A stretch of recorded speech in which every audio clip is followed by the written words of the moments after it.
Alors, chers amis, bonjour.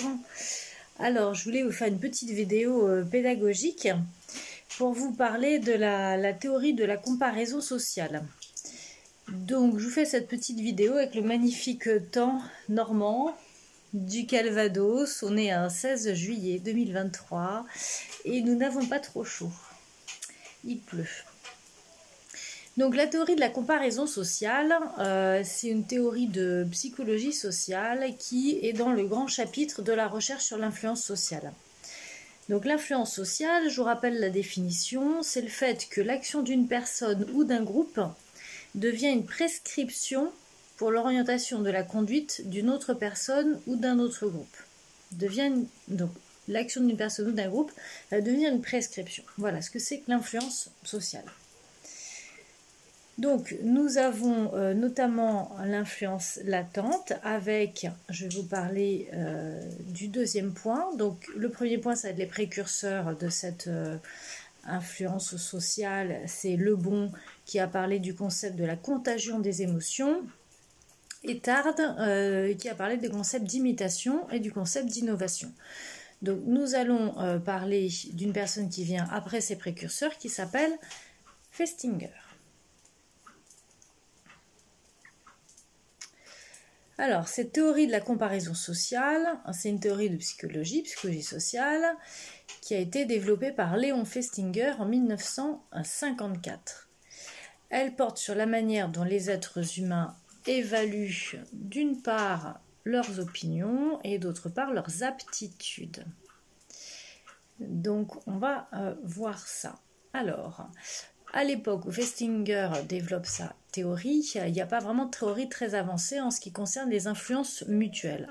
On a vu qu'il y avait la contagion des émotions avec Lebon et l'imitation ou l'innovation avec Tarde. Là, on va parler d'influence mutuelle, comment les gens s'influencent les uns les autres. Donc Festinger, en ça, c'est la première tentative. Il émet un modèle avec plusieurs propositions fondamentales. Notamment, la première proposition est que les gens ne sont jamais vraiment sûrs de leurs opinions, et encore moins de la valeur de leur conduite, ni de la signification de leurs états corporels. C'est vrai qu'on est quand même dans les années 50. Aujourd'hui, on est beaucoup plus, on va dire, connecté à son ressenti émotionnel, corporel, que ça ne l'était à l'époque. Donc, pour évaluer sa conduite, eh bien, on va rentrer dans cette comparaison. Alors, comme ils ne sont pas sûrs de leurs opinions ni de la valeur de leur conduite, ils vont tenir pour vrai ce qui est accepté ou valorisé dans le groupe où ils se trouvent, qu'ils ont choisi. C'est-à-dire que le support social tient lieu de vérité. Donc, les sujets vont s'engager dans un processus de comparaison sociale avec leurs pairs pour évaluer, pour donner sens à leur conduite, à leurs opinions. Et ceci d'autant plus que leur incertitude est importante. Donc là, effectivement, plus les gens vont manquer de confiance en eux, plus ils vont être soumis à cette tendance. Donc le premier point, c'est que les gens ne sont jamais sûrs de leurs opinions et du coup, ils vont se rapprocher à ce qui est accepté, valorisé par le plus grand nombre. Et ça nous ramène au point 2, que plus on est nombreux à croire quelque chose, plus on pense que c'est vrai. Le support social fait vérité. Et le troisième point, la conclusion en gros, les groupes sont le prototype même de l'erreur et de l'irrationnel. Et ça a été démontré aussi par la théorie des juges, c'est-à-dire que plus on est nombreux à prendre une décision, et plus on se trompe. Donc il y a eu beaucoup d'expériences ensuite qui ont démontré ce genre de choses. Alors, la chose surprenante, c'est que le raisonnement de Festinger concernait les attitudes, les opinions, les croyances, on a vu, mais aussi les aptitudes, c'est-à-dire les compétences dans des secteurs divers. Donc, il n'y a pas eu de suite sur ces aptitudes, mais ça veut dire que le modèle vaut pour les objets physiologiques ou psychophysiologiques. Par exemple, les aptitudes intellectuelles, qui pourraient, selon le modèle de Festinger, résulter d'une intercomparaison entre les sujets. Donc, ce ne serait pas quelque chose d'objectif, l'intelligence, ça résulterait d'une comparaison et du coup du plus grand nombre. D'ailleurs, il y a un film très amusant comme ça, le film il faudrait que je vous le retrouve en fait, où les gens deviennent très bêtes et on avait congelé 2 personnes qui participaient à une expérience et qui se réveillent peut-être 50 ans après, et en fait les gens ont perdu beaucoup de points de QI et finalement ces 2 personnes-là ne sont plus du tout dans la norme et passent pour des imbéciles parce qu'elles ne raisonnent pas comme les autres personnes. Alors, ces constats, en fait, ces grands modèles sur l'influence sociale, donc ce sont des modèles sur l'influence latente ou implicite. De Lebon, de Tard et de Festinger, ces théories-là vont ouvrir aux travaux qui vont suivre, qui sont des travaux de psychologie sociale expérimentale, puisque là on parle de modèles ou de théories, ensuite il va falloir mettre à l'épreuve des faits pour voir ce qu'il en est effectivement. Donc à partir de là, on va diversifier un peu cette approche de l'influence et on va faire éclater cette notion d'influence qui est un petit peu trop générale. On va alors distinguer ce qu'on appelle la normalisation, c'est-à-dire la construction des normes dans le groupe. Donc ça, je vous ferai d'autres vidéos si cela vous intéresse. Donc il faut bien noter que ce dont je suis en train de vous parler aujourd'hui, l'influence sociale, c'est un problème bien distinct de celui de la soumission, de l'obéissance et de la conformisation, qui sont d'autres choses en psychologie sociale. Alors, donc, si je vais vous laisser un petit peu les hypothèses que Festinger a faites dans sa théorie initiale. Il a posé 9 hypothèses principales. Qui sont basées initialement sur le fait que, en l'absence de critères objectifs, la théorie détaille de quelle manière un individu va se comparer aux autres individus. Évidemment, s'il n'y a que des critères objectifs, ça apporte moins à l'erreur, on va dire. Une première hypothèse, la comparaison objective. Les êtres humains ont tendance à évaluer leurs opinions et leurs aptitudes. Ils s'évaluent tout d'abord en utilisant des moyens objectifs et non sociaux. Point 1. Hypothèse 2, la comparaison avec les autres. Lorsqu'une évaluation objective n'est pas possible, les êtres humains sont amenés à comparer leurs aptitudes et leurs opinions avec celles des autres. Hypothèse 3, la comparaison avec des personnes similaires. Les êtres humains ont tendance à se comparer à des personnes qui leur ressemblent, surtout sur des caractéristiques en lien avec le sujet de la comparaison. Évidemment, ça peut être si je me compare sur le corps, si je me compare sur mon intelligence, si je me compare sur mes aptitudes sportives. Ainsi, l'âge et le sexe auront plus d'importance pour comparer des performances sportives, alors que ces 2 caractéristiques, l'âge et le sexe, influencent peu la maîtrise d'une langue. Hypothèse 4. Amélioration des aptitudes personnelles. Cette hypothèse énonce une différence entre les opinions et les aptitudes. L'être humain cherche à améliorer ses aptitudes de manière unidirectionnelle, alors que cette tendance est peu présente en termes d'opinion. On trouve ici l'idée de faire toujours mieux. Alors, vous allez voir qu'on trouve certains points de ces hypothèses de Festinger qui recoupent, je vous avais parlé, de la liste des erreurs de raisonnement, de biais cognitifs, et notamment on parle de must, masturbation ou shoulding, des exigences élevées. Et donc là, faire toujours mieux, ça fait partie des biais de raisonnement que nous avons tous.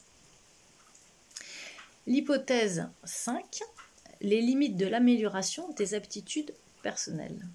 Tout comme l'hypothèse 4, qui était amélioration des aptitudes personnelles, l'hypothèse 5 ne s'applique qu'aux aptitudes et non aux opinions.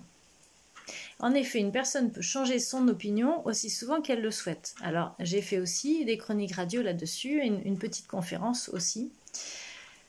Donc, une personne peut changer son opinion aussi souvent qu'elle le souhaite. Par contre, la tendance à l'amélioration des hypothèses a ses limites. L'amélioration des aptitudes, a ses limites. Quelle que soit la motivation de cette personne, il y aura des éléments hors de son contrôle qui vont limiter l'amélioration de ses aptitudes. Ceci nous amène à l'hypothèse 6. Conséquence de la cessation de la comparaison.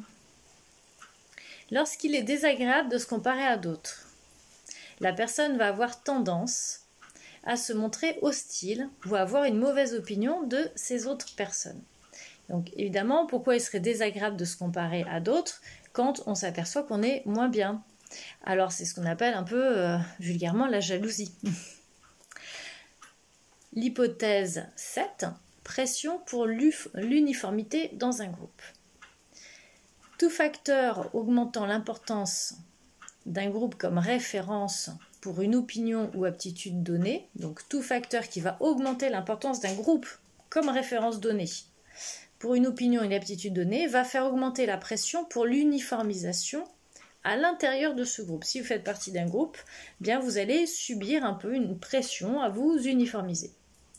Si on a estimé que ce groupe faisait référence dans certains domaines, pour certaines opinions ou certaines aptitudes.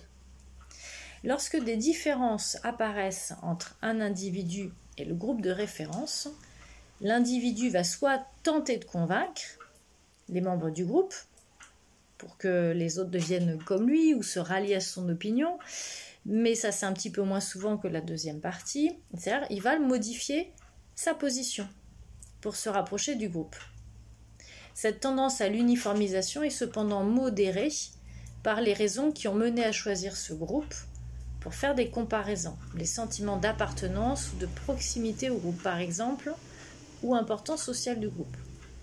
Donc évidemment, quand on s'aperçoit qu'il y a des différences entre l'individu et le groupe de référence, soit je vais chercher à convaincre les personnes du groupe, sauf qu'en fait, c'est ce qu'on a vu dans l'école de Palo Alto au niveau de la systémique et la disqualification de l'émetteur, c'est-à-dire qu'en termes, on va dire, d'économie, moi je dis d'écologie de groupe, c'est-à-dire que ça me prend moins d'énergie finalement à ce que le groupe tente de me changer moi si je suis en nombre plus restreint dans le groupe, plutôt que moi j'essaye de faire changer tous les éléments du groupe. C'est pour ça que ça se passe comme ça en fait. C'est l'école de Palo Alto et qu'ils appellent ça la disqualification de l'émetteur. Donc c'est ce qu'on voit, on va tenter de convaincre, mais finalement on va modifier sa position, parce qu'on n'a pas envie forcément de vivre le rejet, l'exclusion ou d'être disqualifié. L'hypothèse 8. Réduction du champ des comparaisons face à une grande divergence. Lorsqu'une personne est éloignée en termes d'aptitude, soit nettement meilleure ou nettement moins bonne, ou en termes d'opinion, les autres personnes vont avoir tendance à se comparer entre elles plutôt qu'avec cette personne qui est trop différente. En ce sens, le champ des personnes avec lesquelles les autres personnes se comparent s'en trouve réduit. Ce qui nous amène à l'hypothèse 9, et la dernière. Les personnes proches de la médiane du groupe subissent une plus grande pression vers l'uniformisation. C'est-à-dire plus vous êtes moyen, vous êtes proche de la moyenne du groupe, plus vous allez subir cette uniformisation. Les personnes éloignées de la médiane dans un groupe sont moins encouragées à se rapprocher de cette médiane en termes d'opinion ou d'aptitude. Ceux qui se trouvent près de la médiane seront tentés de pousser les autres à se rapprocher d'eux, mais seront peu tentés de modifier leurs propres opinions ou aptitudes. Voilà, je vous remercie de votre attention et je vous ferai d'autres vidéos, peut-être sous le soleil.